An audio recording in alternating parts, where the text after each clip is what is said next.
And now let's see how we measure how many liters per square meter of water we provide to our lawn in 1 hour. You can take a plastic container, ideally with walls as straight as possible. You can use a can or you can use a rain gauge. Alternatively, an even more effective method is to utilize a dedicated lawn rain gauge to measure the output. For a system equipped with rotor sprinklers or MP rotator IRVAN, you should configure your irrigation system to run for 30 minutes.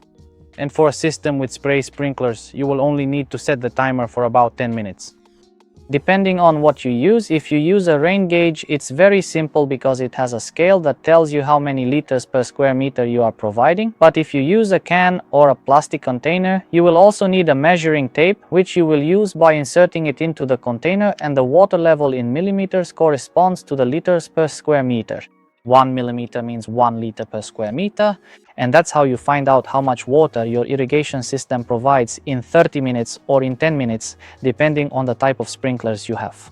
It is very important for the water distribution to be uniform, except in cases where your irrigated area has a shaded spot. There, it is ideal to provide less water because evaporation is also lower compared to sunny areas.